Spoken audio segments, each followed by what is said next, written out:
자, 조선후기 때 이제 가로 안에 기역에 실시한 배경을 쓰고 기역에 따르지 않은 밑줄친 니은의 예를 쓰시오. 그리고 밑줄친 디귿에 해당하는 조선시대 군사조직 두 개를 쓰시오 이렇게 있거든요. 여기 보면 이제 그 밑에 어, 모든 노비는 뭐를 획일적으로 시행이 됩니다. 노비는 어머니의 역을 따르게 하는 법이나 아버지의 역을 따르는 경우가 있으니 이는 법의 적용이 한결같지 않고 다만 천황을 따르게 한 것입니다. 이렇게 돼 있죠. 자, 여기서 기억에 들을 것은 뭐냐면 그 노비종부법이야. 노비종부법.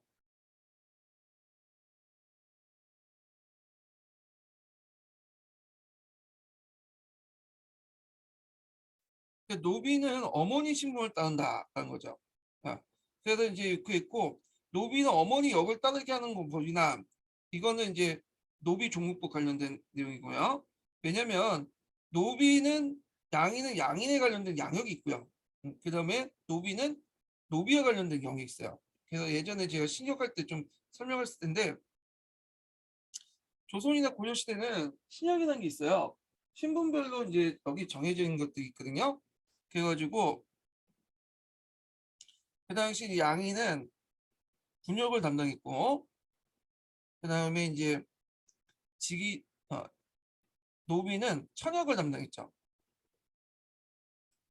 양인은 군역과 직역을 담당했죠. 예. 그래서 노비, 공노비 같은 경우에 천역을 담당했기 때문에 노비가 이제 뭐냐면 어머니 역을 따른다는 것은 어머니가 양인이면 군역을 담당하는 거고 어머니가 뭐냐면 천인이면 천역을 담당하는 거잖아요. 예. 그래서 이건 노비종부법 관련된 내용이다. 그러나 아버지 역을 따르는 경우는 있으니 자 아버지 따르는 것은 이제 뭐냐면 노비종부법이죠. 노비종부법.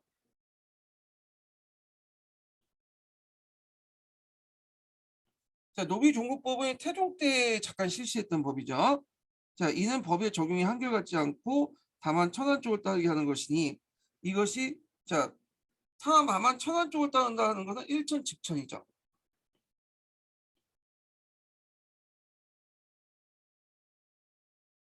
한쪽이 노비면 무조건 그 자식은 노비가 되는 거야. 아버지가 노비든 어머니가 노비든. 자, 그래서 이제 있고 자, 그다음에 이것은 사람을 모아 천인이 되게 하면서 나쁜 일 중에 더 나쁜 일입니다.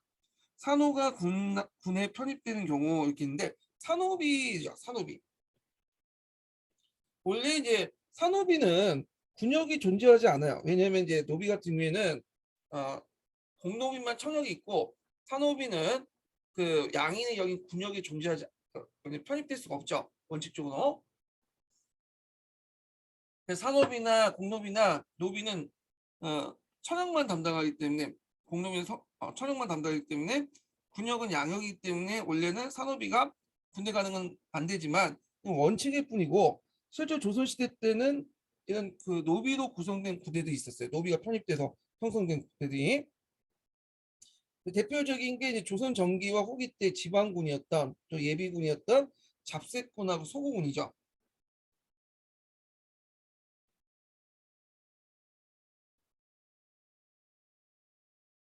자, 그 잡세군은 그 조선 전기 때 그 군역에 포함되어 있지 않는 직역 대상자나 또는 노비같이 천역들을 했던 사람들에게 포함됐던 예비군이고요. 그다음 소고군은 이 당시 이제 노비나 양반 다 해갖고 다 포함시킨 그 군대들이죠. 나중에는 소공호 자체가 이제 천해야 군대 같고 거의 노비로 채워지게 되죠. 그 외에도 훈련도감, 장용대, 뭐 망강대, 인호대 뭐 등등 부대도 있는데 대표적인 부대가 두 개예요. 예.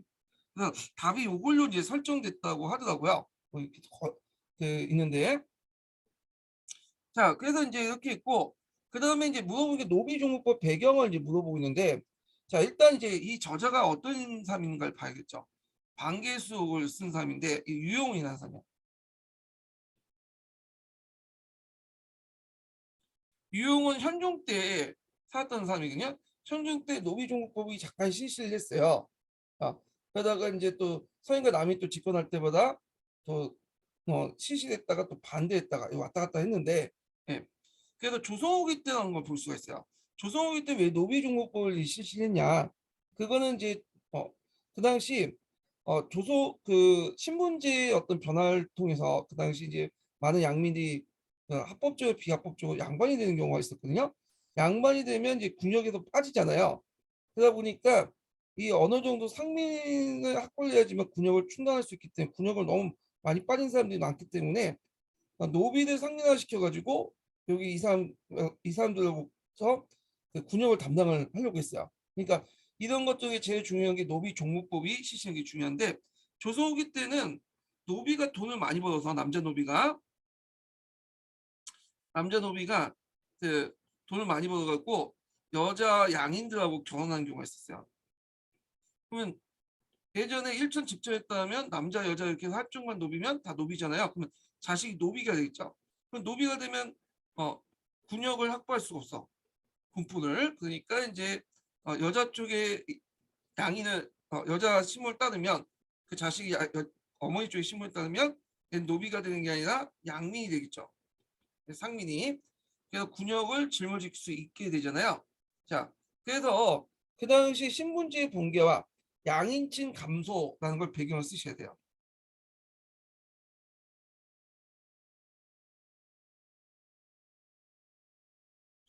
배경을 신분제 붕괴와 양인층의 감소 이렇게 있다. 그래서 양인 여자들이 남자 노비와 결혼하는 것이 많기 때문에 국가가 양인층을 확대해서 세수입을 확충하기 위해서 노비 종부를 실시했다. 이렇게 보시면 되겠죠.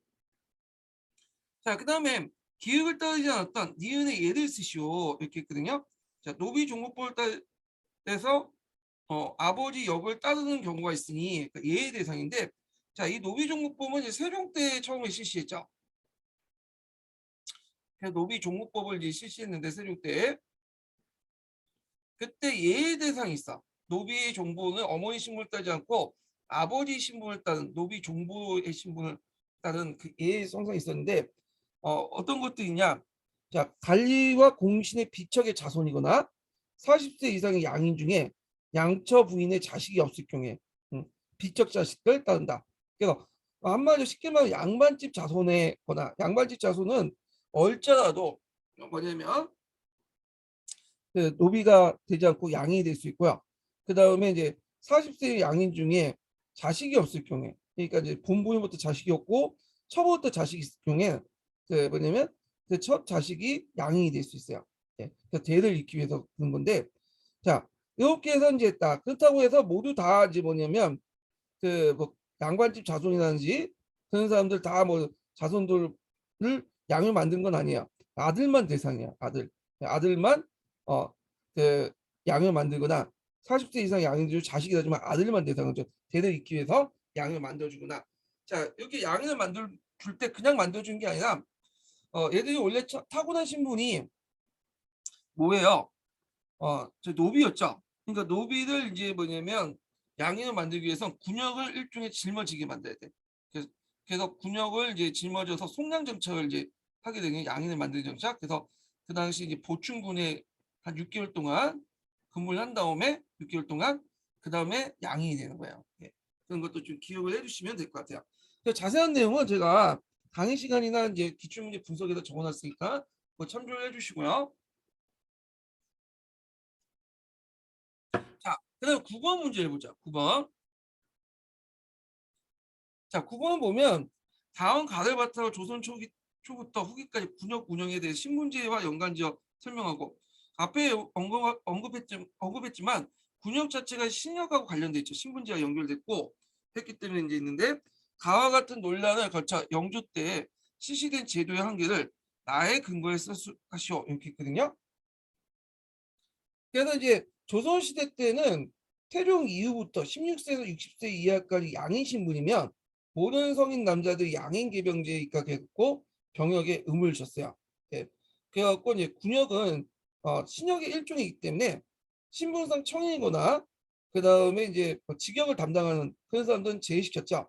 그래서 양인들이 이제 주로 했는데 대개 보면 양반들은 이제 직역을 담당하기 때문에 빠진 거고 실제로 요 양역을 담당했던 사람들은 신분상 양인 계층 중에 일반 상민 계층들이죠. 예. 그래서 그 관련된 내용들, 군역 관련된 내용을 쭉 이제 기술을 해야 되는데 뭐 봉족제라든지 초창기 때 봉족제죠. 그 다음에 이제 보호법 바뀌었고 뭐 군적 수포제, 그 다음에 조선 후기 때까지 썼으니까 군역법.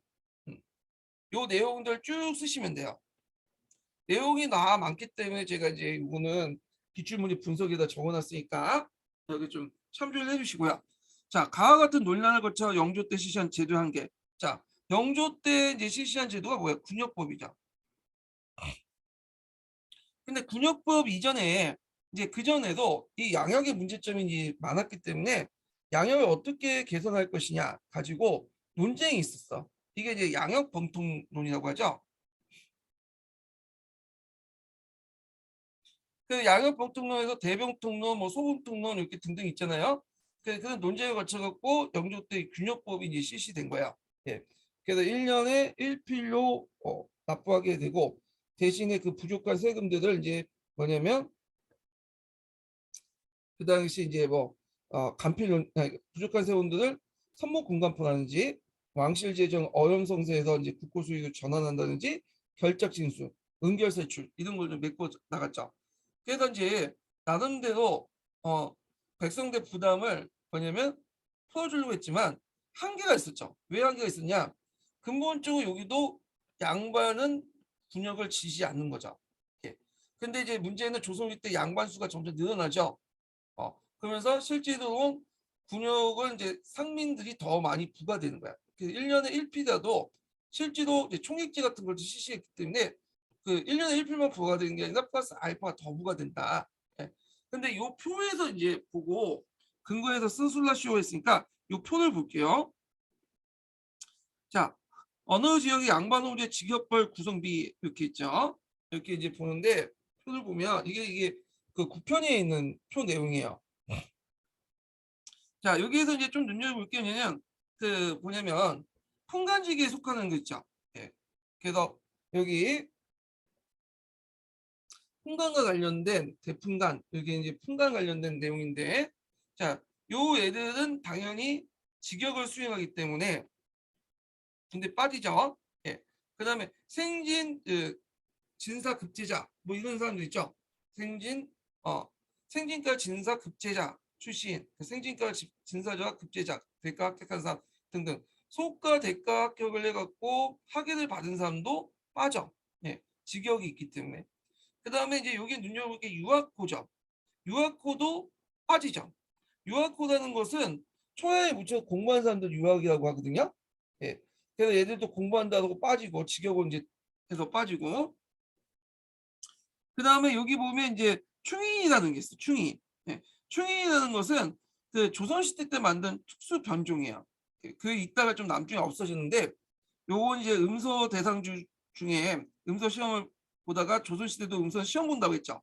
시험에 떨어진 사람들로 구성된 부대예요. 그래서 여기에 있다가 이제 한 몇 개월 근무하면 지방 수정이나 이런 데 임명을 하거든요. 그러니까 이제 이렇게 이제 지방 그 당시 그 고위직 관료나 이런 사람들 자제들을 배려하는 차원에서 만든 부대야. 그러니까 이런 부대들, 이런 직역을 갖고 있는 사람들은 다 빠진다고 보시면 돼요. 네. 여기 물론 이건 좀 제외시키겠죠. 이것도 이제 일종의 군역이기 때문에 네, 여기까지 속하겠네. 여기 직역이나 명분으로 군역이 빠지게 되는 거야. 근데 여기서 좀 눈여겨볼 게 뭐냐면 양반수의 급증, 양반들이 이제 직역이나 명분으로 빠질 때 명분이 됐던 게 뭐냐면 자 일단은 풍간직이나 소가 대가, 뭐 생원 진사 합격한 사람들은 한정돼 있죠. 한정돼 있어. 그러다 보니까 그 수가 그렇게 비율이 높지가 않아요. 시간이 지나면서 더 떨어지는 경향이 있죠. 근데 여기 보시면 알겠지만 되게 양반들이 뭘 목표 유아코라는 이름을 해가지고 여기에 있죠. 유아코는 그냥 뭐 자신이 속과 대가 합격하지 않거나 풍간직에 들어가지 않아도 관리가 되지 않아도 내가 유학에 공부를 한다 하면 그냥 인정받는 거야. 그래서 초여에 묻혀서 이제 공부를 하는 사람을 유학이라고 해놓고 이들 호로 분리시켜 놓고 이런 식으로 하니까 시간이 지나면서 점점 늘어나죠. 특히 그 인조 때 인조 때 사족 충분 정책이라는 게 있었어요. 사족 중에 이제 뭐냐면 한국의 교생이나 이런 사람들이 이제 적을 들어오는데 교생 시험에서 낙강생들이 좀 생겼어. 그래서 얘네들 이제 낙강하면 그 군역 특권을 박탈하고 충군을 하도록 돼 있는데 군대 가도록 했는데 이거조차도 폐지시켜. 그리고 이제 유아코라고 하면 예전에 교생 원생 아니어도 그냥 유아코라고 하면 학교 안 다녀도 유아코라고 하면 양반은 이제 인정받고 직역을 인정받고 빠지게 되는 거야. 그래서 이렇게 그 양반의 증가를 연결시켜 보면 영국 때 유아코의 증가로 해서 군역 면제받는 사람이 늘어나고 그 부담부 빠진 만큼 상민들에게 일반 평민들에게 어, 이렇게 부과되기 때문에 이게 실질적으로는 뭐냐면 군포의 부담이 줄어들지 않았다 이렇게 쓰시면 되겠죠. 자, 그래서 이제 이런 내용들 좀 기억을 해두시면 됐고요. 자, 그 다음에 이제 뒤에 넘어가서 10번 문제 해볼게요. 10번 문제. 자, 기읍과 니은에 들어갈 정치기구의 명칭을 쓰시오. 이렇게 했거든요. 기읍은 이제 도평의사사죠. 자, 도평의사사.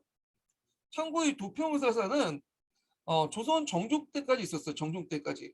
정종 2년에 폐지가 됐죠. 의정부로. 그래서 도평의사사를 보면 되게 큰일이 있으면 사이상이 모여서 논의를 했다.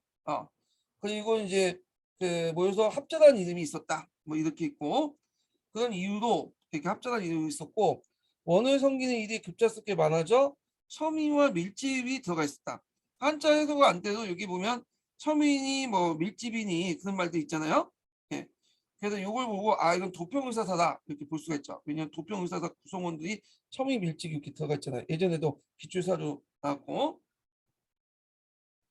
자 그다음에 이제 있고 그 밑에 이제 내용은 공양왕 때 뭐 이렇게 관련된 내용인데 각사에서 결제를 받아 공무는 모두 도당에서 한다. 도당.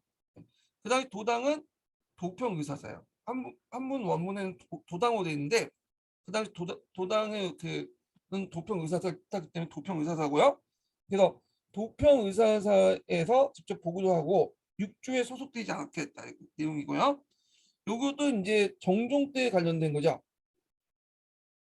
자, 여기 문화시장 창상사 하윤에게 명하여 다시 간제를 뜯어 고치게 했는데 도평 의사서를 고쳐서 뭘로 했다? 의정부로 했다. 요것도 이제 뭐 한문사료 해석하지 않아도 개 의정부는 많이 나왔죠? 곤치다. 의정부를 곤쳤다. 그럼 여기 들어가는 도평 의사서가 나올 수밖에 없겠죠? 자, 그럼 지금 육조 판사. 판서라는 것은 육조의 제일 높은 사람이잖아요. 조선시대 때. 그러니까 그 앞에 육조밖에 나올 수밖에 없어요. 자, 육조 판서가 모두 간직을 높여서 일찍이 양보를 지낸 자를 임명했다. 그 내용이 있는데 그래서 이제 이렇게 있고 이렇게 있는데 이 태종실록 건 15년 8월에 있었던 건데 요거는 이제 육조직계제를 이제 실시할 때 육조직계제가 이제 제대로 실시하지 못하니까 그들의 권한을 높여서 육조 판사의 간직을 모두 높여서 2품이었는데 3품을 높였죠. 그리고 그 당시 이제 예전에 고관대작을 임명을 했던 거야. 그래서 육조의 어떤 권한을 높이는 작업이었다. 이렇게 보시면 되겠죠. 그래서 기획에 들어갈 것은 도평의사사. 그 다음에 니은에 들어갈 것은 육조. 이렇게 보시면 되겠죠. 네, 육조. 이렇게 보시면 되고요. 그 육조 밑에는 각각 그 3, 4씩 깔려 있어. 네. 그 각각 이제 중국 4사지만 우리는 3사가 깔려 있어요. 3, 4.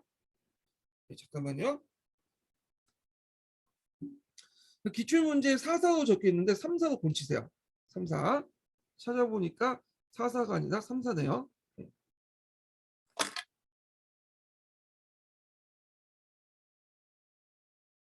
잠깐만요.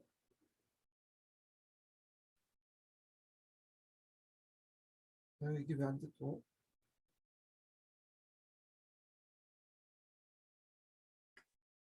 자, 그래서 이제 이렇게 있고, 그 다음에 이제 육조직계자 의정부 서사제를 볼게요. 자, 의정부 서사제나 육조직계제나 조선시대 때 이제 그 의사결정 과정을 얘기하죠.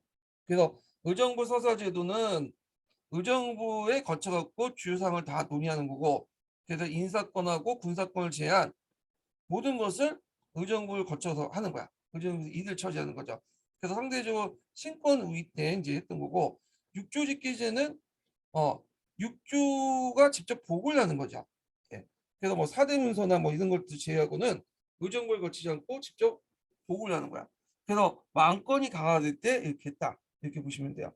대개 보면 이제 이 기출 인용 기출 문제는 언제 의정부 서사제를 실시했고 언제 육조직기 실시냐 뭐 이런 것들이 문제가 많이 나와요. 자 보면 자 연표가 있는데 자 A, B, C, D 공통적으로 나타나는 역사 사실은 이런 것들인데 이거는 이제 2번이 되겠죠. 의정부 또는 육조 중심의 정치 주도를 했다. 네. 그래서 이제 보면 태종 때는 이제 그 보면 태종 1년부터 4년까지는 의정부 서사제를 했다가 4년 이후부터는 육조 직계제를 실시했죠.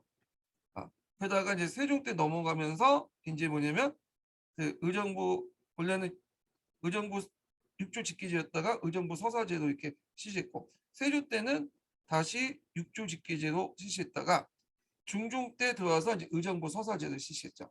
예, 이런 것들. 원래 이제 이건 직인 연도니까 이제 약간 다를 수가 있지만 중간 중간에 그렇게 했다 이렇게 보시면 되고요. 건국대전 편찬 과정은 언제 때냐면 세조 때 실시해가지고 성종 때 완성했죠. 자, 그다음에 경영의 지표를 통해 경영 정치의 발달 이렇게 했는데, 자 경영 관련된 내용은 그 당시 이제 그 왕이 뭐 3번 동안 이제 신하들과 유교 경쟁을 공부하는 자리인데, 되게 이때 같이 정치도 이루어지죠. 경영 정치도. 되게 이제 그 연산군 때 이제 뭐냐면 경영을 폐지했고 세조 때 또 경영을 폐지했죠. 예. 그래서 이제 연산군과 연산군 때하고 세조 때 경영을 했는데 요거는 태종하고 세종은 관련이 없죠. 세조와 관련된 거죠.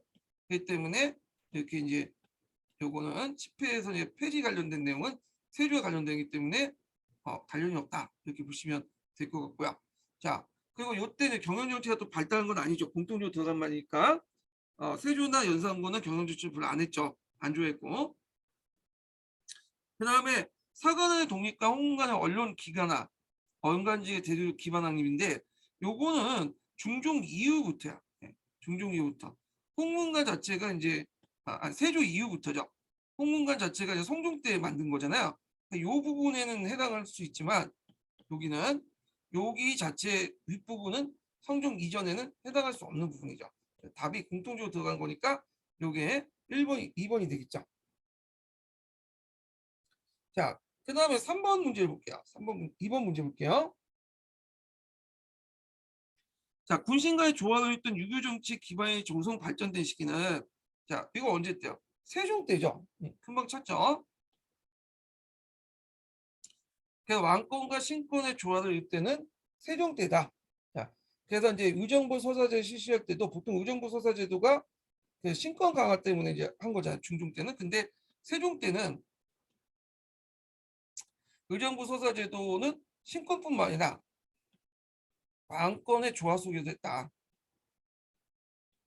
왕권과 신권의 조화 속에서 했다. 신권. 그래서 왕권을 대변하기 위한 집현전하고 승정원, 신권을 대변한 것은 의정부 이렇게 했던 거죠.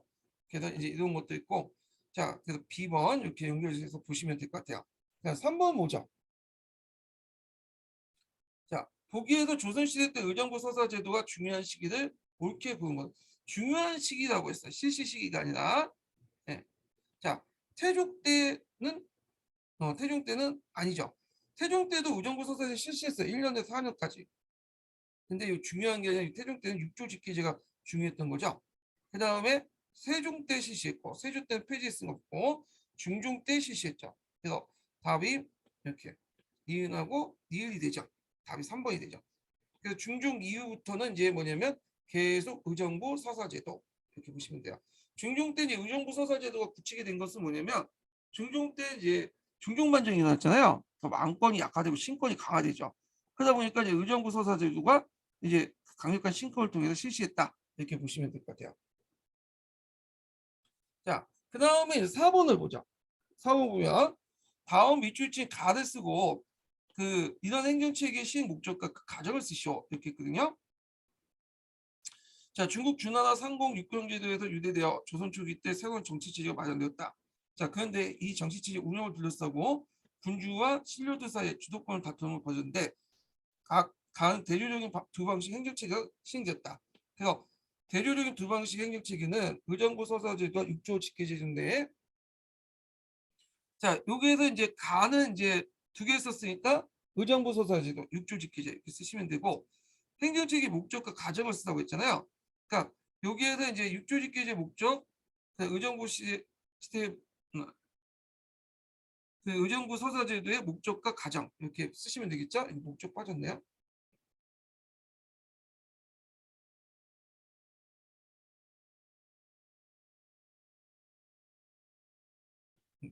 자, 육조직계제 목적은 왕권 강화죠. 왕권 강화. 그 다음에 의정부 서사제도의 목적은 앞에 이제 세종대 기준으로 보면 왕권과 신권의 강화 이렇게 볼 수 있어. 또 물어보는 게 이제 목적도 물어봤지만 가정도 물어봤잖아요. 근데 이게 가정이 두 가지로 해석할 수 있거든요. 그러니까 이제 의사결정 가정이라고 볼 수가 있고 또 다른 식으로 해석하면 이게 실시한 가정들이라고 물어볼 수 있어요. 이게 좀 예매한데, 자, 의정부 소서제도의 이제 그를 의사결정 가정으로 이제 파악할 경우에는 어떻게 이제 답이 나오냐면,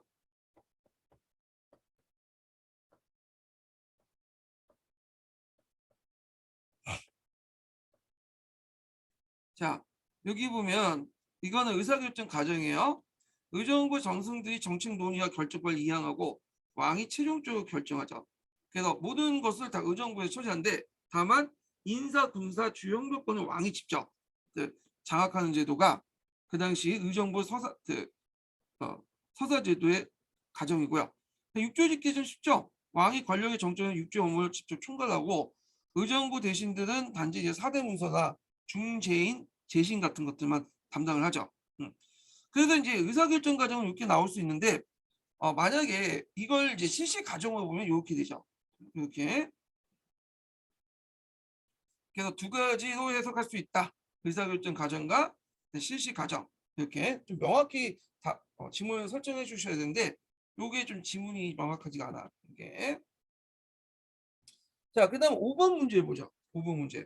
자, 5번 문제는 10년도 기출 문제. 이거 되게 어려운 문제야. 예. 이거는 9편입 정도에 풀 수 있는 거거든요. 근거를 가지고 풀 수 있는 부분인데, 자, 일단은 이걸 이제 보기 전에 태종 때 간제가역 중에 이제 의정부 서사제도 육조 직계제 관련된 내용을 좀 정리하고 좀 넘어가야지 이걸 풀 수가 있어요. 예. 네, 다시 시작하겠습니다. 자, 요거 이제 보려면 이제 한번 정리를 좀 할 필요가 있어요. 좀 문제가 좀 약간 어려운 부분이기 때문에 정리를 좀 하고 갈게요. 실시 과정은. 네. 제가 본 강의 시간 때 지금 얘기를 안 했기 때문에 요걸 좀 보고 얘기를 하죠. 그 앞에 이제 부분 네, 전반적인 실시 과정을 이렇게 이제 볼 수가 있다고 이제 얘기를 했고, 여기에서 이제 눈여볼 게 태종 때 인데 태종 때는 좀 복잡해. 일단 태종 때 과정을 좀 볼게요. 자, 태조 때는 당연히 의정부 서사제, 의정부 자체가 없었으니까 도평의사사를 해서 소수 재신들이 정치를 이제 했고요. 정조 때 이제 앞에서 기사에서 볼 수 있듯이 도평의사사가 폐지되고 의정부 서사제를 실시했죠. 예. 그래서 정종 2년에서 이제 쭉 있는데 실제 정종은 이제 이방원이 집권할 때니까 이방원의 정책이었다 보시면 돼요. 그래서 정종 2년에 의정부를 만들고 나서 정종 때부터 해서 태종 4년까지 의정부 서사제도를 실시했어. 예, 의정부 서사제도. 근데 의정부 서사제도를 실시하는데 이 의정부 대신들이 권한이 커지니까 안 되겠다 해가지고 태종 4년부터 이후부터는 쭉 육조직계제를 실시했거든요. 근데 육조직계제가 한 번에 딱 정착된 게 아니에요. 왜냐하면 이제 의정부의 권한이 너무 크다 보니까 육조직계제가 이제 실시하는 과정에서 여러 가지 뭐냐면 추가적인 조치가 이제 취해지게 돼요. 그래서 원칙상은 태종 4년부터 실시했지만 실제로 6조 직계제가 확립된 것은 태종 14년부터야. 그러면 그 과정들을 이제 보는데, 자 일단은 6조의 권한을 높이기 위해서 태종 5년에 그 6조 판사의 권한을 정상품에서 정의품으로 올려놨죠. 네. 그 다음에 이제 기출사료에 나왔던 것이 8년 기사인데, 그래도 이제 뭐냐면 제대로 안 되니까 6조 직계제가 이제 4년 이후, 그러니까 5년 때 실시됐잖아요. 제대로 운영이 안 되니까 안 되겠다. 그러니까 육부의 업무를 구체적으로 결정해요. 그리고 이제 의정부가 최종 결정권을 이제 상수를 하는데, 근데 이제 그렇다고 해서 이제 의정부 서사제 요소가 완전히 확파된 것이 아니에요. 예, 왜냐하면 이때는 이제 육부의 권한만 명확히 해놓고 실질적으로 의정부 단독 의의권이나 육조 관리 감독권 그대로 있었어요. 예, 그러니까 의정부 단독 의의는 뭐냐면 의정부만이 단독 의의는 정책의 발언권을 행사했습니다. 그러니까 왕과 함께 의정부 대신들이 정책에 대해서 발언권을 행사했습니다. 그러니까 다른 관리든 정책에 대한 발언권이 없어요. 그다음에 육조를 관리 감독하는 권한이 의정부에 있었어. 그러니까 형식상은 육조 직계지만 이런 권한들 때문에 실제 의정부 서사제도 운영했던 거야. 예. 근데 이제 이게 명실상부하게 이제 육조 직계죠 완전히 넘어간 게 것이 뭐냐? 이것은 이제 14년이야. 14년 때 이제 병권을 당연화시키고, 그다음에 이제 그 태종이 이제 자기 그 매척색도 제거했잖아요. 예. 그 측근색도 제거하고, 의정부가 가지고 있는 6조 관리감독권이 박탈당하고, 그다음 의정부 단독의제도 폐지돼요. 그래서 의정부 대신 외에도 육부에서도 정책에 반응할 수 있고 정치권이 할 수 있고 대관도 정치권이 할 수 있죠. 예. 그러면서 이제 뭐냐면 실질적으로 요때부터 14년 때부터 실제 6조 직계제를 실시했다. 그리고 5년부터 해가지고 이렇게 이제 14년 이전까지는 겉으로는 6조 직계지만 실질적으로는 의정부 서세제를 실시했다. 이렇게 보시면 될 것 같아요. 이렇게. 그래서 기출사유관은 요거 이게요. 그래서 육조직계 실시했지만 제대로 지금 의정부 서사제도 제대로 육조직계 실시하지 못하고 하니까 그거에 대한 육조의 어떤 여러 가지 권한을 높이는 관련된 사료를 태조 8년 사료를 지금 문제를 낸 거야. 그래서 이때는 육조의 구체적 업무를 결정하고 실질적인 이제 뭐냐면 그 권한을 높이자 뭐 그런 상소 내용인데요. 자, 이 상소 내용이 여기 있어요. 이것도 태종실록이 되고 되게 어려워요. 조선왕조 실록 문제를 냈어요. 해석하기도 힘든데. 예. 자, 그래서 그 주요 내용은 뭐냐면 의정부에서 이제 총괄하지 않는 것이 없어서 전체를 잡고 있는 것이 현재 번거롭고 자질구레한 사무에 매달려 도리어 육조에 소속된 것 같으니 가나를 두고 지칭을 나눠 채통을 크게 잃었습니다. 이제부터 모든 일의 전례가 되어 육조에게 모두 맡기고 특별한 사례가 있은 다음에 의정부에 올려보내고 의정부에서 경중을 참작하여 그 임금에게 보고를 하라. 그러니까 실무적인 업무는 다 육조가 하고 의정부에서는 그걸 올려보내면 육지에서 올려보내면 그 중에 이제 중요한 것만 정부에서 올려서 보내라 뭐 이런 내용들이야. 그래서 요거는 이제 보면 태종 8년 때 기사죠. 그래서 이때는 이제 표면적으로는 육조직계제 실시하는 것 같지만 실제로 의정부 서사제를 실시한 거야. 그러니까 육조의 권한을 좀 강화시켜서 육조의 업무를 명확히 하고 실질적 업무는 다 육조에 몰아붙여야 된다. 몰아줘야 된다. 뭐 그런 내용인데, 자 그러면 내용을 보면요. 자, 간제를 개혁해서 6조를 3품 아래 아문에서 정 2품 업무 승격시켰다.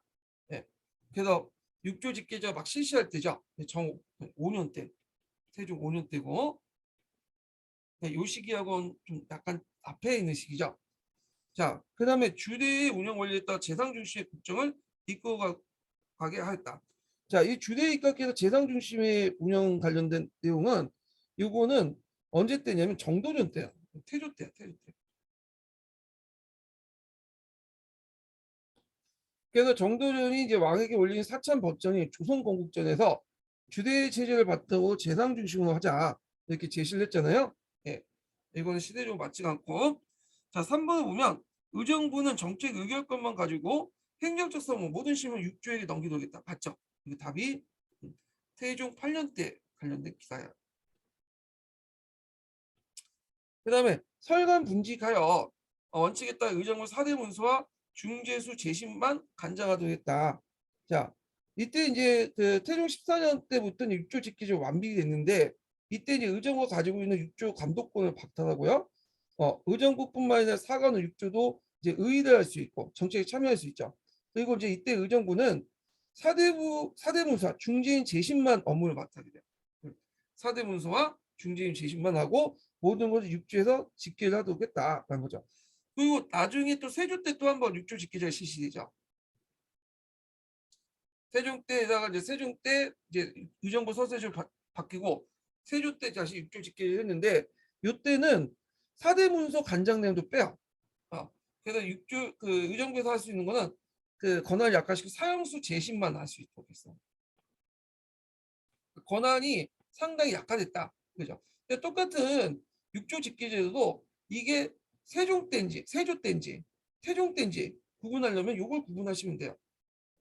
그래서 사대문서 중개수 재심만 있으면 이거는 태종 때고 사대문서 내용이 없으면 이거는 세조 때다 이렇게 보시면 되죠. 의정부 관할 업무 중에. 그 다음에 이제 5번을 볼게요. 운하부를 폐지하고 그 재신들만을 의정부에 기속시켜 독립간부가 되었다. 자, 요거는 이제 이방원 때 이방원이 그 했던 기억이죠. 정조 때 했는데 실제 이방원이 했던 거죠.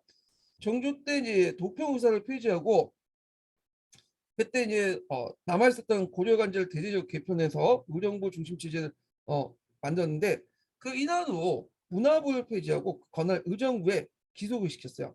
네, 요 내용이에요. 그래서 이거는 그 정종 때 일어났던 거고 실제로 태종 때 이방원이 했던 거죠. 네, 그래서 관련된 것들 목적 이렇게 정책 모든 것을 하면 3번이 맞아요. 3번.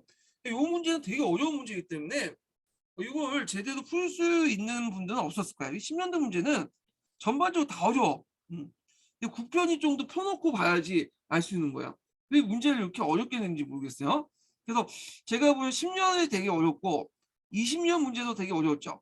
10년 주기마다 한 번씩 그 출제 교수님들이 약간 피를 받았는지 뭐 해가지고 이상하게 삐딱성 타고 문제를 내는 경우가 있더라고요. 네, 이런 거 이런 때 문제 내면 이제 뭐 거의 하향 평준화 되죠. 그러니까 이제 너도 나도 다 못하니까 뭐 운이 뭐냐 있는 사람들이 합격하는데 되게 이때 합격한 사람도 기본에 충실한 사람들이 합격해요. 네, 왜냐하면 하향 평준화돼도 시험 문제는 또 내거든요. 시험 문제 쉽게 맞출 수 있는 거 문제 기출 문제 잘 분석했고 맞출 수 있는 문제들 맞히는 사람들이 상향 그 합격하죠. 어차피 만점 맞는 시험이 아니기 때문에요. 자, 하여튼 요거 5번 문제 상당히 어려운 문제다 이렇게 보시면 돼요. 예. 자, 그 다음에 이제 6번 문제를 보자. 6번 문제. 과거 이제 교육제도 관련된 내용인데, 자, 조선시대 때 과거 시험도 율가, 법과 관련된 거죠. 대한 설명 옳은 것은 이렇게 했는데, 자, 여기 보면 이제 1등으로 합격한 자에게 종유품을 줬다. 대개 작가 1등에 합격한 사람은 종유품직을 준 게 아니라 종팔품직을 줬어요. 그리고 2등은 정구품, 3등은 종구품을 줬죠. 예. 다만 이제 역가 같은 경우는 예인데 역가는 이제 작가 중에 좀 뭐냐면 무대해 줬어. 그래서 1등의 경우에는 종 8품을 준 게 아니라 종 7품을 줬어요. 그 다음에 그, 그 3등인가 2등하고 3등은 종 8품을 줬고 뭐 이렇게 해서 종 7품을 줬다. 이렇게 좀 기억을 해주시면 될 것 같아요. 그 다음에 이제 2번 문제 볼게요. 자, 시험과목은 대명률, 무원육, 건국대전이었다. 이렇게 있죠. 맞죠? 그래서 이제 대명률은 이제 그 당시에 율은 대명률 따랐다고 했죠. 무원록은 이제 검시서죠. 원래는 이제 중수 무원록이 정확한 거예요. 예. 중국 원나라 그 왕여라는 사람이 송나라 형사사건 지친서를 바탕으로 편찬 법의학 관련된 그 책인데 이 책이 너무 어려우니까 우리나라에서는 좀 줄을 갖다 붙였어요. 그래서 이게 중수무원록이에요. 우리나라에서는 줄을 붙인 중서무원록 이렇게 보시면 되고요. 그래서 인간 때 이제 그 뭐냐면 관리가 인간할 때 지방간 인간할 때 형사사건도 다뤄야 되거든요. 시체 인간 봐야 되는데 이때 이 중수 무운록을 펴놓고 봤다고 그래요. 그리고 거기에 이제 일반들도 당연히 이 무운록 시험을 봤겠죠. 예. 자, 그 다음에 이제 그 건국대전 당연히 보는 거고, 작가야로 예조에 전담하여 법률 용언을 선발했다. 자, 작가는 해당 간청에서 보는 거죠. 예조가 아니라 그때 해당 간청은 형조 사화에 있는 고율사야. 각 조에 3, 4씩 있다고 했죠. 그중에 형조 밑에 있는 고율사에서 뭐냐면 전담을 했다. 교육도 하고 여기에서 선발됐어요. 고율사 외워두세요. 이거 뭐 어렵게 나오면 나올 수도 있겠죠. 기출에 언급된 내용이기 때문에. 자, 그 다음에 신년시에는 초시와 복시를 거쳐서 18명을 선발했고 전시를 9명 뽑았다. 자, 왜 틀렸어요? 자, 율가는 그 뭐냐면 작가는 전시가 없고 그냥 초시와 복시만 있었어요. 네. 그래서 전시가 있는 것은 문과하고 무과야. 그래서 왜 틀렸죠? 그래서 답이 2번이야. 그래서 조선의 과거제도는 좀 쉽게 나왔어. 육가가 쉬운 건 아니지만 하여튼 그 고려 시대에 비해서 좀 적게 나오고 상대적으로 이렇게 별로 문제가 없어요. 뒤에 이제 2번 문제 좀 볼게요. 자, 이것도 이제 고려 시대하고 조선 시대 과거제도의 어떤 변화상 이런 걸 쓴데 이런 문제는 안 나오겠죠. 일단 너무 이게 범위가 크잖아. 예. 그래서 이제 있는데 다만 이제 여기에서 이제 할 때 단서듯이 고려와 조선 왕조의 과거제 강의 차이, 학교제도의 연관성, 참여자 신분증의 확대 이렇게 있는데 고려와 조선 왕조 간의 과거제 간의 차이는 제가 너무 많으니까 요거는 제가 이제 설명 기출문제 분석을 참조하세요. 예. 그다음에 참여 신분증은 당연히 확대됐겠죠. 훨씬 더 많이 확대됐는데 여기에서 좀 부연 설명을 했으면 학교제도 연관성이야. 네. 결론적으로 얘기해서 고려시대 때는 학교제도 연관성이 있었죠. 그래갖고 이제 예종 때 여러분들 알다시피 본시험 동단감시를 보려면 국자감 3년은 꼭 필수적으로 수학을 해야 되잖아요. 공부를 해야 되잖아. 자, 근데 조선시대 때는 학교제도 연관성이 별로 없어요. 처음부터 없었던 건 아니고 시간이 지나면서 없어졌어. 원래 조선이 이제 건국하고 나니까 이제 그 당시 이제 과거제도 역할 모델을 했던 나라가 이제 그 조선이 과거제를 실시할 때 그 역할 모델을 했던 나라가 명나라였거든요. 우리가 이제 중국사에서 이제 알다시피 명나라 때 과거제, 명청시대 과거제도는 과거제도하고 학교제도가 긴밀하게 연결돼 있잖아요.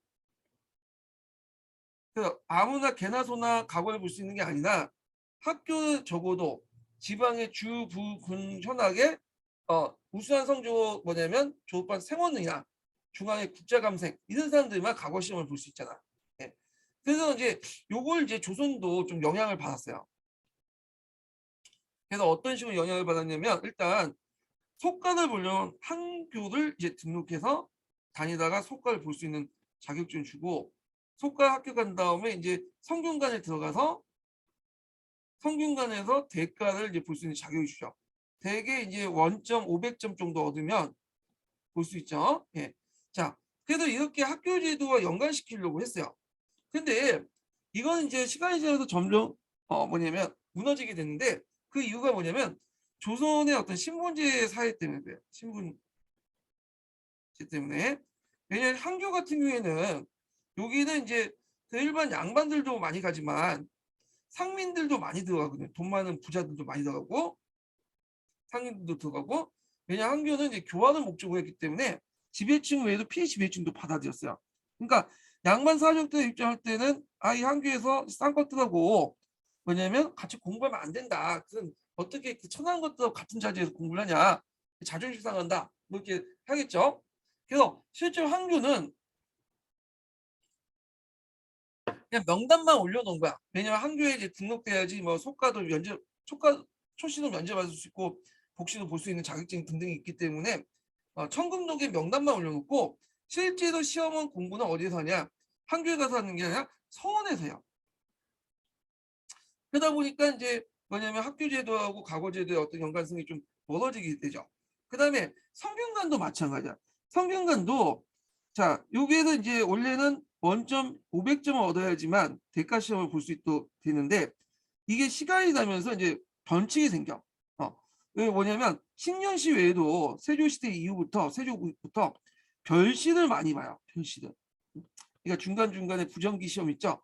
별시를 볼 때는 이제 어떻게 하냐면 원점 500점을 채우지 않아도 500점인가 300점인가 고요. 300점이다 맞아. 300점을 채우지 않아도 뭐 200점, 100점 요렇게만 봐도 이제 별시를 볼 수 있어. 그리고 이제 조선 후기 때 들어가면 아예 이제 속가를 무시하고 성균관 거치지 않고 대가 보는 사람이 늘어나요. 그냥 그러면서 이제 학교 제도와 과거 제도의 어떤 연계성이 아주 붕괴되기 시작하죠. 그래서 이제 나중에 조선 후기 때는 성균관에 들어가긴 좋지만 성균관에 들어가서 공부하기 싫다.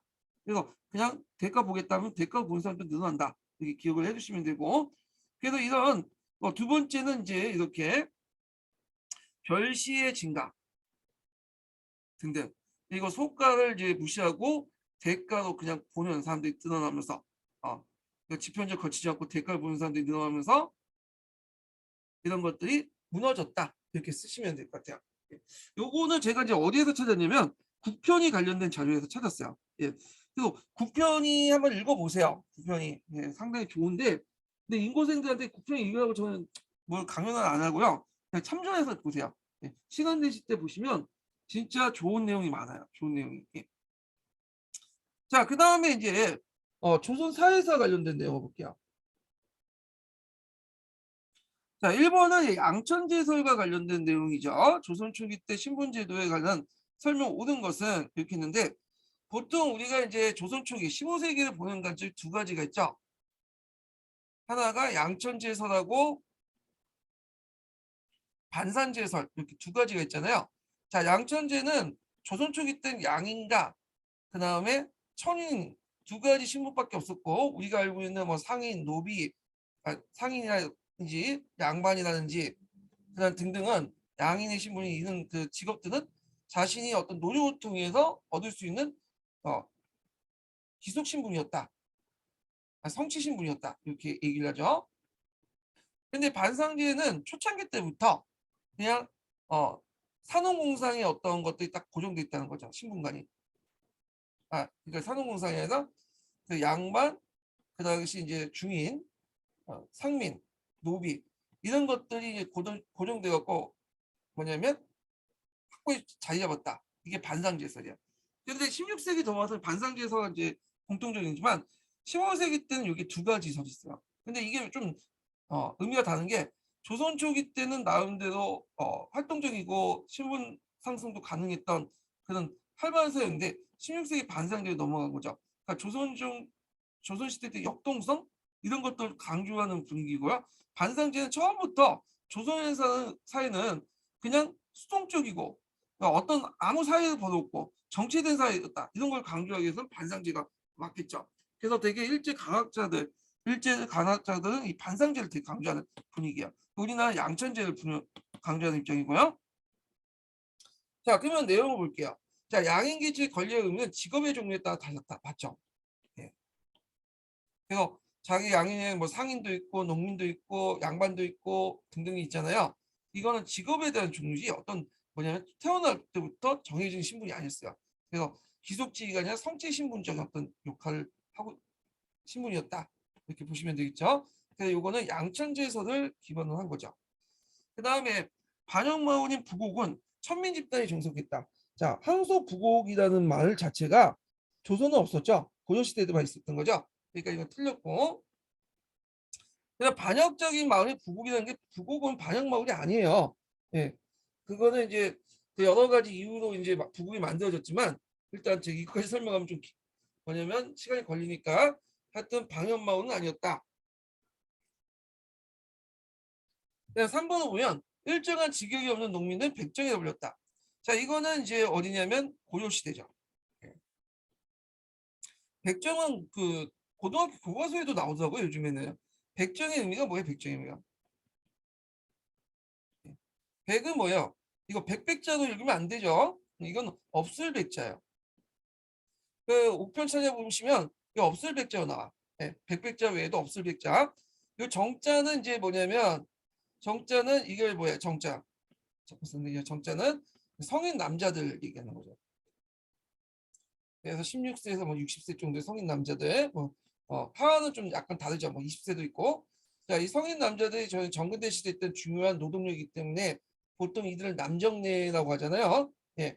그래서 백정이란 말은 특별한 직역이 없는 일반 백성들을 얘기하죠. 이에 대비된 개념이 이제 정오라는 개념이죠. 특정한 직역이 있는 사람들이에요. 그러니까 여기에는 되게 다양한 사람들이 있어요. 예.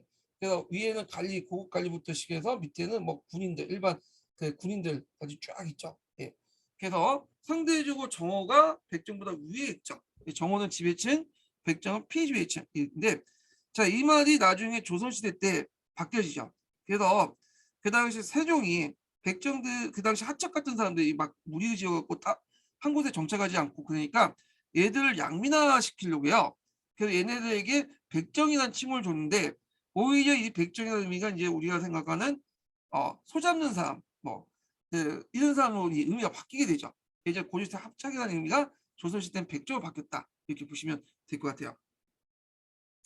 자, 그 다음에 이제 이거 틀렸고, 자, 양반은 예약과 보학을 통해서 신분적 지위를 강화시켰다. 자, 여기에서 예약과 보학을 통해서 성리학적 가치관을 통해서 신분적 지위가 강화된 거는 언제 때냐면 17세기 이후에 양난 이후죠. 그래서 성리학적 가치관이 무너지면서 전쟁을 통해서 그래서 이제 이걸 강화시키기 위해서 예약과 보학 같은 걸 강조했다. 요거 뒤에 또 문제가 나와요. 요 관련된 내용. 그래서 대개 17세기 이전의 사회와 이후의 조선 사회가 좀 다르죠. 그 계기가 됐던 것이 양난이고 양난의 무너진 사회 질서를 성리학적 가치관을 통해서 복구시키는 과정에서 이제 성리학이 단순히 정치 이념이 아니라 사회 윤리나 그런 걸로 정착되기 시작하죠. 예. 그다음 2번을 볼게요. 2번은 중인과 관련된 내용인데 볼게요. 자, 다음 자료에 나타난 계층에 대한 설명을 옳은 것을 보기에서 모두 고른 것은 자, 이들의 명칭은 여러 가지 대해서 몇 가지 선이 있는데 자, 현재 가장 유력한 선 서울 조시 근처에 살았기 때문에 이런 명칭이 생겼다는 거죠. 이게 이제 지역 개념설이에요. 대개 이 지역 개념설이 뭐냐면 대개 보면 이제 이게 한성이 있으면 이게 중간에 청계천이 흐르죠. 한강이 아니라 청계천이에요. 그래서 이제 있고 여기에 보면 북쪽과 이 남촌에는 북촌과 남촌에는 좀 양반들이 살았어요. 근데 주로 북촌 같은 경우에는 오늘날 뭐 이제 한남동 그 비슷하게 주로 고관 대작들 이제 좀 살았고 양반 중에 돈 있고 힘 있고 그런 사람들이 살았고 그 남촌에는 이제 남산 밑에죠. 남산 밑에 살았던 사람들은 되게 양반이지만 좀 못 사는 사람들이야. 네. 자, 그리고 이제 주로 중인들은 이 종로, 동대문, 서울대로 연결하는 이 종로가 있죠. 주작대로 그 중간에 이렇게 살았어요. 여기가 중인들의 거주지예요. 그래서 중인들이라는 명칭 자체는 여기 중간에 자신들이 거주하는 공간에 나왔다. 이게 지역 개념설이에요. 네. 근데 여기에서 마치 유력한 걸로 지역 개념설로 이게 마치 유력한 설로 이렇게 얘기하고 있지만 제가 강의 시간 때 좀 얘기했죠. 지역 개념설은 유력한 견해가 아니에요. 그거보다는 되게 학자들은 왜 그걸 보냐면 그냥 정치 개념 이것보다는 뭘로 보냐면 정치적 중립을 지켰다는 정치 개념설이 있고 계급 개념설이 있어. 정치 중립선은 이제 사색당파에 속하지 않는 제 중간에 있기 때문에 그다 중이나 불렸다는 명칭이 있고 계급 개념선은 양반과 상민의 중간에 있기 때문에 중인이라 불렸다 이렇게 있죠. 그래서 오히려 계급 개념선이 훨씬 더 중인의 명칭의 다수설이야. 분류게 된 다수설. 근데 여기에서는 주로 지역 개념설 입장에서 주로 서울의 중간 지역 이렇게 종로 일대에 살았기 때문에 여기 종로 일대거든요. 여기 살았기 때문에 중인이다 이렇게 이제 얘기를 하고 있는 거야. 그래서 이 같은 그 계층은 중인과 관련된 내용이다 이렇게 보시면 돼요. 그러니까 중인이라는 그 계층은 조선 초기 때부터 존재한 건 아니었죠. 이들이 이제 조금씩 형성된 것이 요는 15세기 말 때부터 양반 계층이 형성되면서 양반 계층들이 같은 이제 그 지배 계층이었던 그런 중인 계층들을 차별화시키면서 이제 형성되기 시작해요. 그래서 얘네들이 이제 17세기 때 이제 나름대로 계급 의식을 갖게 되죠. 그때부터 이제 중인이라는 명칭이 사용되게 돼. 중인의 용어가 15세기에서 말부터 해서 16세기 때 중인 계층이 형성돼서 17세기 때 나름대로 계급 의식을 가지고 중인이라는 용어를 사용하게 됐다. 17세기 이후부터. 예, 이렇게 보시면 되겠죠. 자, 그러면 중인 계층을 좀 볼게요. 자, 법제상 문과 시험을 볼 수 있었다. 예, 중인들은 그 법제상 문과 시험을 볼 수 있었어요. 예, 맞아요. 그래서 이제 그 중인들은 이제 뭐 여러 계층도 있겠지만 주로 이제 기술관, 향리 이런 것들 이제 중인 볼 때 문과 시험이 볼 수 있죠. 물론 이제 서울까지 포함하면 좀 다른 의미지만 그래서 중인들은 양인이기 때문에 법제상 문과 시험을 볼 수 있지만 실질적으로는 못 봤어요. 왜? 예를 들어 향리가 뭐 그 향리가 문과 시험 본다. 그러면 해당 관청 수정의 허가를 맡아야 돼요. 허가를 내주겠어요? 당연히 안 내게 주겠죠. 그다음 문과 시험도 문과도 못 봤죠. 예. 그 당시 이제 그 무경칠성가 그걸 하나 정확히 외워야지만 볼 수 있도록 향리가 이런 식으로 해서 막아버린 거야. 법제상 문과나 문과 시험 같은 걸 잘 보지 못했다. 근데 조선후기 때는 이 문과는 좀 보긴 해요. 이거는 아니 법제상 문과 시험을 보긴 했지만 간행적으로 보지 못하겠죠. 예. 그래서 이 내용도 좀 기억을 해주시고요. 그 다음에 니은을 보면 서울이 기술관 등용됨에 따라서 동료의식으로 형성된 중소층이라는 말이 생겼다. 맞죠? 그래서 중인과 서울을 한 묶음을 묶어서 중서란 말 썼다. 이것도 좀 암기해 두셔야겠죠. 중서란 말. 자, 그 다음에 이제 4번을 보죠. 조선 후기 때 많은 시사를 결성해서 문학 활동을 통해 자신의 위상을 높였다. 맞죠? 그래서 이제 조선 후기 때 신분 상승 운동과 중위층의 경제적 상승을 통해서 중인 계층의 독특한 문화가 형성되는데 이것을 이제 위양 문학이라고 하죠.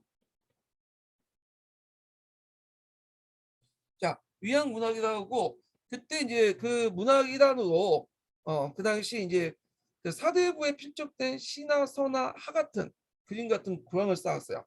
그래서 이건 이제 이걸 또 신문상송 운동을 이용했는데 이때 이제 시사 같은 걸 조직하죠. 대표적인 옥계 시사 같은 것들이 대표적인 시사죠. 그래서 이 시사를 조집해서 뭐 공동 시집을 낸다든지 공동 정기문을 발간한다든지 그렇게 해서 결집을 폈다. 예. 그런 것도 좀 기억을 해두시면 돼요. 그래서 그 당시 시사 조직으로서는 청수경의 옥계 신사, 최경이라는 사람이 직가 신사, 박유목의 뭐 서원 시사 뭐 이런 등등 있어요. 예. 그런 것도 있고 자 그래서 이제 이 내용들 좀 기억을 해두시면 되고요. 자 그다음에 니을 보면 기술직이 천시되어 세습화되면서 15세기 때부터 양반과 상의 중간 집단으로 신분이 뭐냐면 고착되었다. 아니죠. 요거는 이제 15세기 말부터 해서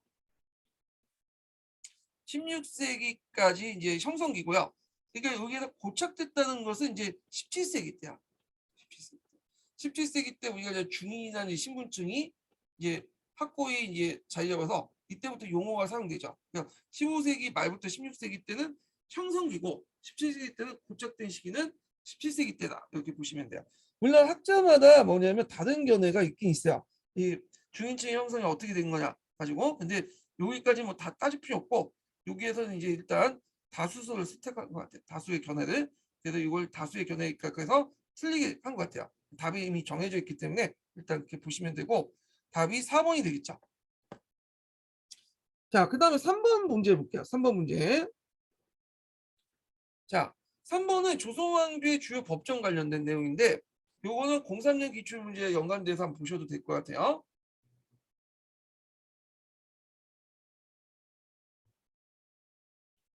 자, 요거 하기 전에 이제 마지막 인증번호 알려드릴게요. 마지막 인증번호는 50번입니다. 네, 마지막 인증번호 50번이에요. 자, 가와 나는 조선왕조의 주요 법정이다. 자, 이와 관련된 서술 옳은 것을 보기에서 모두 고른 것은 이렇게 있거든요.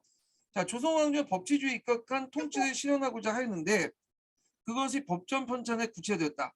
태조 6년에 중에 공포된 가는 자, 여기 이제 가에 들어갈 것은 뭘까요?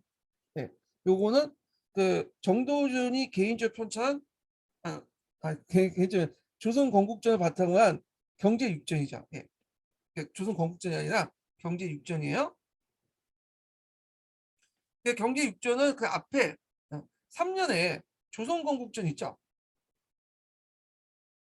조선 건국전에 육전 체제를 모방해 갖고 만든 거야. 육전 체제를. 예. 그래서 조선 건국전은 이제 개인적으로 만든 사천 법전인데 요 조선의 경제육전은 공식적으로 국가가 이제 인정한 법전이죠. 그래서 이 경제육전은 최초로 성립된 법전이다. 하지만 이전의 이후에도 법전 수찬 작업이 계속되었고 성중 때 들어와서 모든 법령을 종합해서 통일적인 법전을 완성되는데 이게 뭐냐? 건국대전이죠. 나이 들어갈 것은. 근데 건국대전은 새로운 법을 만든 게 아니라 기존의 법을 정리했다. 일정한 기준에 입각해서 이렇게 보시면 돼요. 그래서 대전자가 붙은 건 대부분 정리가 된 거야. 예전의 법들을 정리한 것들 대전에 갖다 붙인 거죠. 자, 그래서 이제 왕조의 법전 편찬 영구히 시행할 법전인 정가 일시적인 시작한 그 로그로 구분하죠.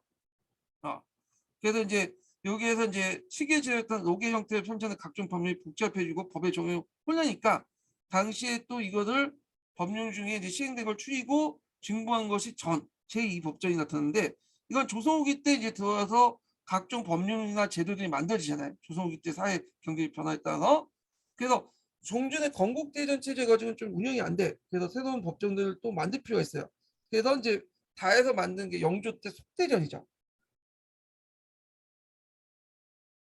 자, 그리고 이제 이후 반세기 되지 않아 앞에 법정과 이후 제정된 법규. 그러니까 주로 이 영조 때 개혁 정치들 있죠. 이것들은 좀 약간 법정에 남길 필요가 있었어요. 그래갖고 이제 정조 때 뭐가 만들어졌냐면 그 대전 통폰이 만들어졌다. 대전 통폰.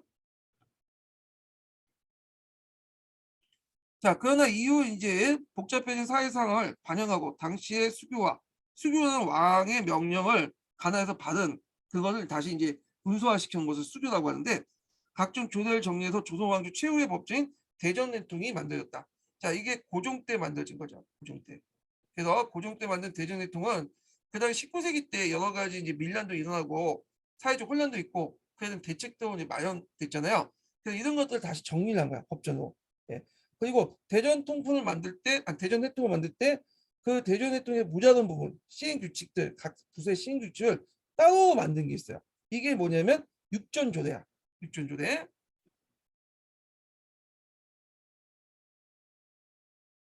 그러니까 대전 해통의 일종의 시행세칙 육전조례를 만들었다. 이렇게 보시면 될 것 같아요. 예. 자, 그러면 문제를 풀어볼게요. 자, 일단은 가는 정도전이 주관하여 편찬하였다. 이렇게 있는데, 어, 자, 요거는 틀리죠. 왜냐하면 간의 경제육전은 조준이 편찬했죠. 정도전은 이제 그 조준이 만든 경제육전에 영향을 미친 거죠. 조선 건국전은 틀렸고, 자 나는 국가 만세 통행 지교를 포방하고 이것도 외워두세요. 예. 현존에 적용할 수 없는 교 대명령에 따랐다 이런 내용들인데 요거는 맞죠. 자 국가 만세 통행 지교라는 것은 뭐냐면 한 번 이제 정해진 법은 건국대전 이후에 이제 정해진 법은 건국대전 이후부터는 정해진 법 이후에 만들어진 법은 건국대전에 뭐냐면 내용을 훼손할 수 없어. 그때도 유지해야 돼. 대신에 이제 사회적 변화에 따라서 뭐냐면 그걸 건국대전 유지하고 그 뭐냐면 그 나머지 사회적 변화에 따라서 만들어진 법들은 건국대전 앞에 밑에다 줄을 다는 방식이야. 그래서 건국대전 유지한 채 건국대전 원이라고 하고 그 다음에 속대전은 속이라고 하죠. 그 다음에 대전통불 징이라고 하고요. 그 다음에 대전해통은 보라고 이렇게 달았죠. 예. 그래서 그 건국대전의 원칙을 그대로 존중해준다. 예. 이런 것들 이제 기억을 해주시면 돼요. 근데 이거는 이제 이런 의미가 있어요. 조선시대나 뭐 예전 시대나 왕조국가에서는 성왕 지도돼 갖고 성왕이 만든 법과 제도를 고칠 수가 없어요. 후대 왕 정통성 문제잖아요. 자기 성왕을 이제 부정하는 거니까 고칠 수는 없고 그렇다고 해서 뭐 새로운 법을 또 만들 필요는 있겠죠. 근데 이 사법법이 종전의 법하고 좀 부닥치는 부분이 있을 거 아니에요. 그럴 경우에는 건국대전을 그러니까 건국대 예전에 선왕의 법을 그대로 둔 채 그 밑에 새로운 법들을 줄을 갖다 붙이는 식으로 이렇게 진행을 했어요. 예. 그래서 성왕제도를 이제 강조하고 줄을 갖다 붙이는 식으로 사회경제적 변화를 뭐냐면 적용했는데 물론 이제 이때는 성황지도가 이제 예전에 법이 사문화되긴 했지만 하여튼 건국대전을 이게 원으로 해갖고 그 밑에 그 후대 왕들은 주를 갖다 바치는 식으로 경제적 변화에 대응해서 새로운 법제를 만들었다. 이게 이제 국가 만세 통행 지구다. 그리고 그걸 통해서 또 뭐냐면 성황지도를 내세워서 중국법의 급작스러운 침투를 또 막기 위한 것도 있어요. 그 다음에 보통 조선은 형님 대명률 따랐다 했죠. 근데 대명률 중에 우리나라 현실에 맞지 않는 게 있어요. 그럴 경우에는 형전을 따로 만들어. 그래서 건국대전이나 속대전 형전에서 우리나라 현실에 맞게 뭐냐면 고쳤다. 그래서 형전과 대명률이 충돌할 경우에 형전을 먼저 따랐죠. 그리고 나서 적용할 수 없는 거, 그러니까 형전 없는 내용은 대명률 따랐다. 이렇게 보시면 돼요. 예. 자, 그 다음에 디귿을 보면 다가 편찬된 왕대에는 제야살림의 본격적인 성원이 대폭 정리하고 신문고 제도가 부활됐다. 이렇게 했는데 이거 맞죠? 다는 속대전이죠. 영조죠. 예전에 그 영조 관련된 문제 중에 비슷한 03년 문제도 나는데 요때 뭐 영조의 왕릉탄편 이런 문제 있어요. 속대전 때 제정됐던 왕 때 했던 평평정책 써라. 맞는 편편. 요게 연장선상에서 문제 낸 것 같아요. 제 생각에는.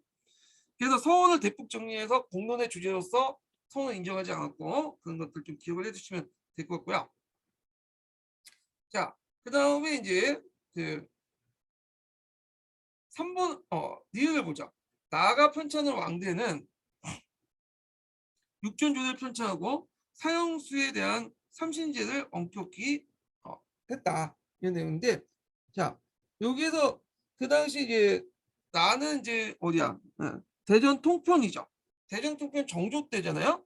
정조 때 육전조대가 만들어진 게 아니야. 육전조대는 아까 처음에 얘기했처럼 그 고종 때 만들어진 거야. 고종 때 대전 해통 만들어질 때 고종 때 만들어진 거고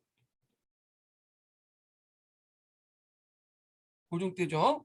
그래서 이제 있고 그 다음에 이제 사형수 삼신제는 이거는 언제 때냐면 세종 때 실시한 거죠. 3번 재판을 하는 건데 그래서 이건 틀렸어. 그래서 답이 맞는 거니까 니은하고 디귿 이렇게 보시면 돼요. 네. 그러니까 2번이 되겠죠. 자, 그 다음 4번을 보자. 4번. 자, 다음은 언어법제 법례라는 일부다. 법례라는 것은 그 예전에 이제 제가 그 강의 시간 때 얘기했는데 어떤 책이든 그 책의 취지 의도나 어떤 구성이나 이런 것들 밝히는 부분이 있어요. 이게 이제 역사서에도 있고 법전에도 있고 등등이 있는데 이게 법례야. 그러니까 요거는 건국대전의 법례라고 보시면 돼요. 아니 건국대전 법례가 아니라 요거는 그 대전해통의 법례죠. 고종 2년 때 만들어진 거죠. 그래서 법례인데 대전해통에서 이제 그 뭐냐면 그 관련된 내용들 이제 그 법전을 어떻게 구성을 했는가 이런 것들을 이제 쭉 나열되는 거야. 예. 해갖고 이제 있는데 자 여기 건국대전, 속대전, 대전 통풍을 합쳐서 분류하고 대전 통풍 이후에 수교와 뭐 이런 등등을 그 뭐냐 묶어서 했다. 그래서 이걸 해서 하나의 책을 만들었다. 그래서 이걸 대전 해통과 관련된 내용이고요. 그리고 이제 육전의 구애와 같이 먼저 건국대전 수록한다 원자를 쓰고 속대전 속자 쓰고 그 다음에 등등을 대전 통편은 그 대전 대통령 진짜를 쓰고 뭐 등등 있죠. 자, 그래서 이제 이런 내용들은 이제 뭐냐면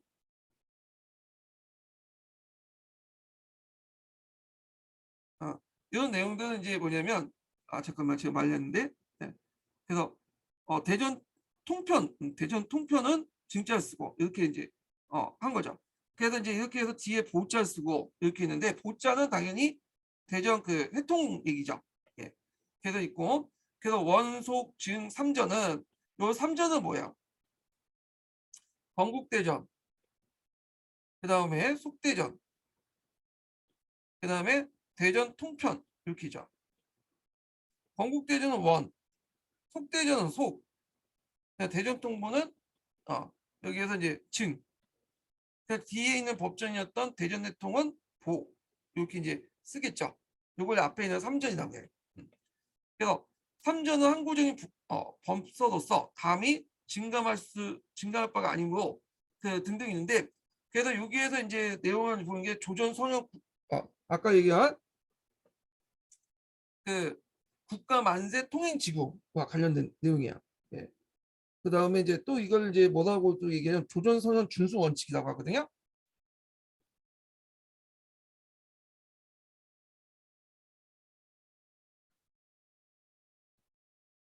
그래서 앞에 있는 이제 3법은 그 삼정법은 그 송황지도이기 때문에 이건 건져서 안 돼. 어, 다만 이제 이렇게 줄을 다는 식으로 보충한다라는 거죠. 예, 이런 내용들이 있다는 거고. 자, 그러면 이제 내용을 볼게요. 자, 가해법전이 편찬된 정치적 의의를 쓰시오. 예, 이거는 이제 보면 기존의 법전을 정리하고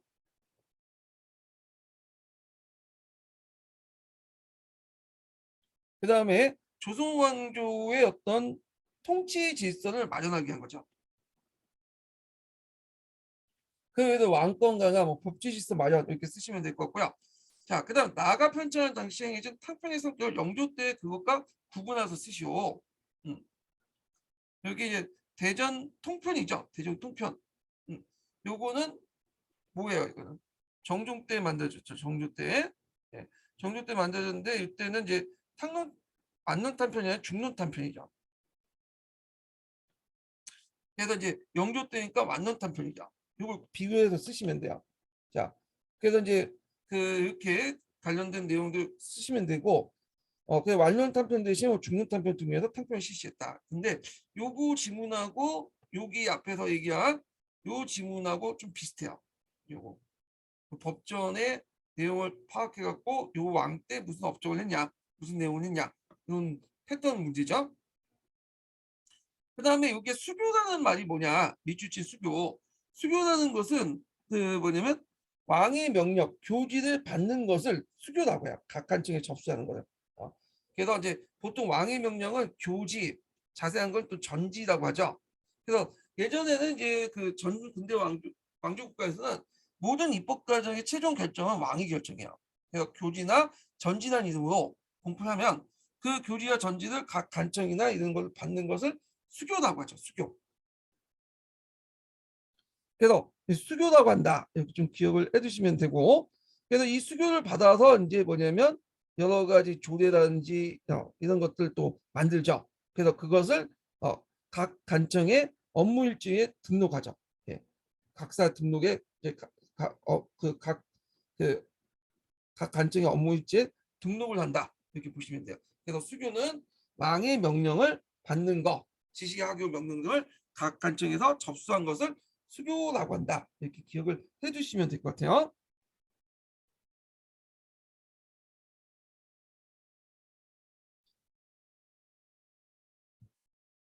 자, 그다음 위의 내용을 참조해서 조선 법전의 기본 원칙 세 가지 쓰시오. 그거 암기해 두셔야죠.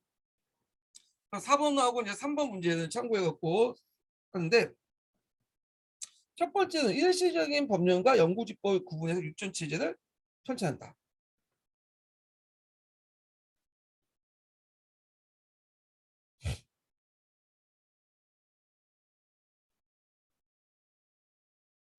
육전 체제를 편찬하는데, 주로 이제 일시 법령은 이제 건이라고 하고 그다음에 영구집법은 전이라고 하죠.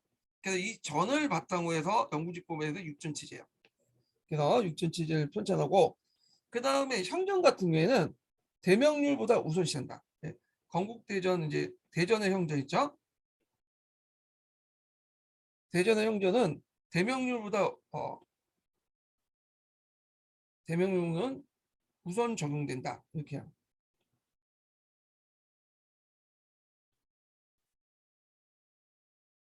대명률 자체가 기본적인 법정이지만 대명률이 우리나라 현실에 맞지 않는 것도 있죠. 예를 들어 뭐그 기항을 보내는데 대명률은 3,000일 보내요. 우리나라 3,000일 없으니까 공 하나 빼고 300일 보내는 식으로 이렇게 이제 하는 건데 그럴 경우에는 우리나라 형전을 더 먼저 중요시하는 거죠. 그러니까 대명률과 형전을 충돌할 경우는 대명률보다 형전을 한다. 왜냐하면 형전은 대명률을 우리나라 실정에 맞게 병행해 갖고 했던 법률들 정리해 갖고 만든 거기 때문에 요게 1순위고 요게 없는 내용만 이제 대명률 이제 정리하는 거죠. 예.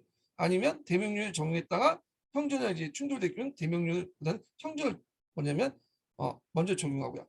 자, 이렇게 이제 있고 이런 것들은 우리나라 실정에 맞게 이제 법 운영을 하게 되는 거예요. 예. 자, 세 번째로는 자, 기존의 법을 그대로 유지한 채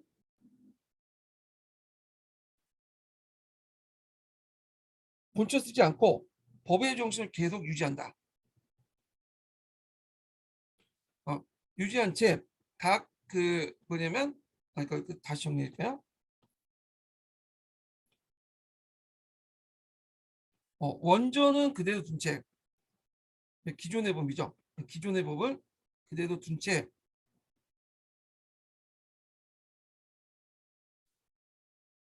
아예 진짜 잘못되지 않은 이상은 기존의 법 둔 채 거기에다가 이제 그 뭐냐면 앞에서 소, 증, 보 이런 식의 하면서 각주를 다는 방식으로 법전을 편찬한다 이렇게 쓰시면 될 것 같아요. 예. 그래서 이 내용들 이걸 이제 무슨 원칙이라고 했죠? 예. 앞에서 얘기한 것처럼 조전 성형 준수 원칙이라고 하죠.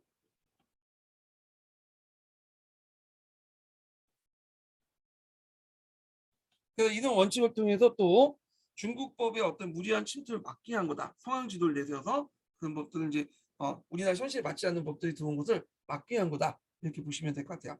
자, 그다음 5번을 보죠. 5번을.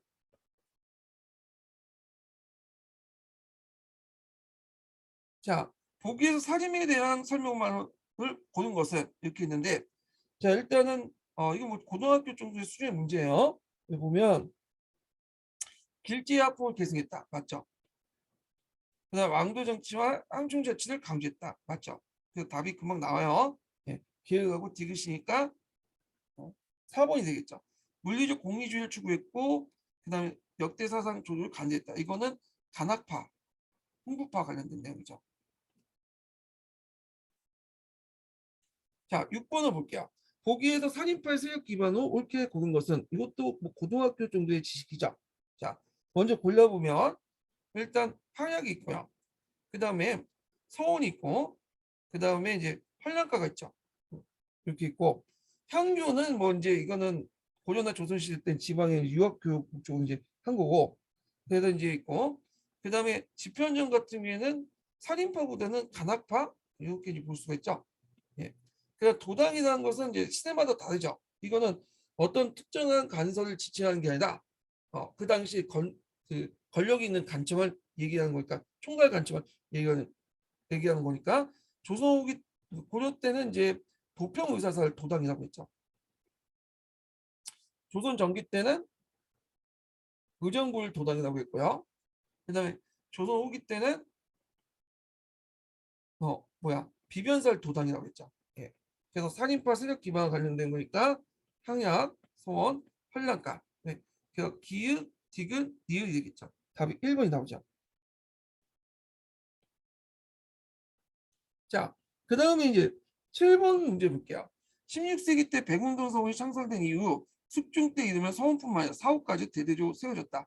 그 결과로 나타난 형상과 거리가 먼 것은 자, 숙중 때 서원뿐만 아니라 사후도 대대적인데 서원은 뭐냐면 서원은 이제 유명한 선현들을 모시는 곳이고 사후는 자기 조상을 모시는 곳이야. 엄밀히 다른 거죠. 근데 숙종 때 이제 갑술강국이 일어났잖아요. 갑술왕국 때 이제 뭐냐면 남인들이 이제 완전 정계에서 쫓겨나요.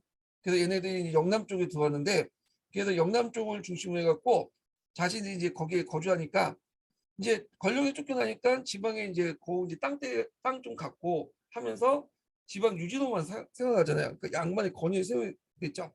그래갖고 양반의 권위를 세우는 과정에서 자기 조상에 모시는 사후들 서원으로 지칭하게 되죠. 그러면서 서원이 남서가 돼요. 여러 가지 병폐가 불려일으켰잖아요. 자, 그래서 이제 요와 연결시켜서 보시면 돼요. 그래서 요거와 결과가 먼 것은 보면